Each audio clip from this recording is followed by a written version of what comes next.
निहारिका की शादी हुई थी। वो शादी करके अपने ससुराल आती है और अपने ससुराल वालों को देखकर कहती है, एक सास, ससुर, पति और एक प्यारी सी ननद। कितनी छोटी सी फैमिली है मेरी। मैं अपने ससुराल वालों का बहुत अच्छे से ध्यान रखूंगी और उन्हें किसी चीज की कोई भी कमी नहीं होने दूंगी। इस तरह उसे खोया हुआ देखकर उसकी सास सुषमा ने कहा, अरे बहू, अंदर भी आओगी या फिर बाहर से ही मुस्कुराती रहोगी?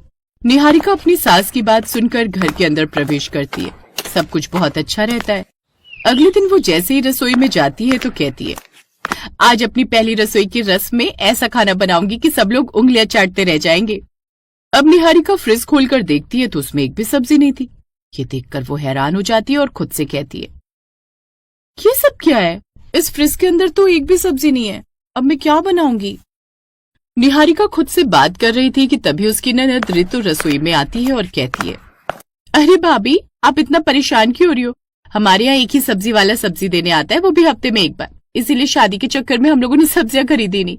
आप एक काम करो, आज आप दाल चावल ही बना लो, हम लोग नाश्ते में दाल चावल भी खा लेते हैं। निहारिका को ये देखकर बहुत बुरा लगता है कि उसे अपनी पहली रसोई की रस्म में अपने ससुराल वालों को दाल चावल बनाकर खिलाना पड़ेगा, क्योंकि वो उन्हें कुछ अच्छा बनाकर खिलाना चाहती थी। अब निहारिका ने अपने मन से खीर, रोटी, दाल चावल बनाकर नाश्ते में तैयार किए। सब लोगों ने नाश्ता किया और बहुत तारीफ की। बहू, तूने सच में नाश्ते में भी अच्छा खाना बनाया है। वैसे तो नाश्ते में हल्का खाना बनता है और मैंने सोचा था पराठे बनवाकर खाऊंगी, लेकिन पराठा बनवाने के लिए घर में सब्जियां नहीं थी। माँ जी, आपके मोहल्ले का सब्जी वाला तो बहुत ही ढीठ है। हफ्ते में एक बार ही सब्जी बेचने के लिए आता है। ये तो गलत बात है ना। भाभी, दरअसल इस सोसाइटी से ना मार्केट बहुत दूर है, तो हम लोग जा नहीं पाते, और सब्जी वाला जब भी सब्जी लेकर आता है तो बहुत महंगी देता है। उसकी बात सुनकर निहारिका कुछ नहीं कहती। ऐसे ही कुछ दिन गुजरते हैं। निहारिका भी अक्सर ही सब्जी वाले से लड़ पड़ा करती।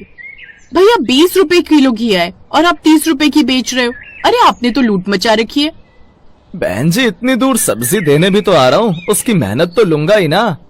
फिर भी भैया, इस मोहल्ले में कई गरीब लोग भी रहते हैं। किसी के साथ इतना गलत करना भी अच्छा नहीं होता। ऐसा पैसा किसी को फलता नहीं है। बहन जी, मैं तो इसी दाम में बेचूंगा।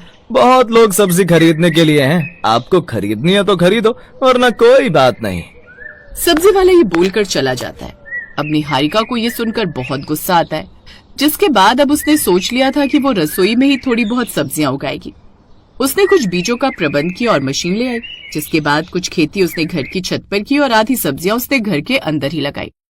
अब जैसे उसकी ननद ऋतु रसोई में आई तो कहने लगी, अरे बाप रे बाप भाभी, ये आप क्या कर रही हैं? आपने तो हमारी पूरी रसोई को मिट्टी मिट्टी कर दिया। ऐसा लग रहा है जैसे मैं खेतों में पानी पीने आई हूँ। माफ करना ऋतु, मैं थोड़ी देर में ये सब कुछ साफ कर दूंगी। उसके बाद ये इतना बुरा नहीं लगेगा। और मैं अच्छे गमले लेकर आई हूँ जिसमें मैं ये सारी सब्जियां उगाऊंगी, जिससे लोगों को लगेगा इस रसोई को डेकोरेट किया हुआ है। भाभी, सब्जी वाला आता तो है, भले ही थोड़ा नाटक करता है। इतना सब कुछ करने की क्या जरूरत है? क्योंकि वो सब्जी वाला महंगे में सब्जी बेचकर जाता है और नाटक भी बहुत करता है। और सबसे बड़ी बात, कुछ दिनों में उसकी सब्जियां रखे रखे सड़ जाती है, और मैं नहीं चाहती कि मेरे परिवार वाले खराब सब्जियां खाएं। इसलिए घर की नई नवेली बहू ने रसोई में खेती की है। ऐसे ही कुछ दिन गुजरते हैं।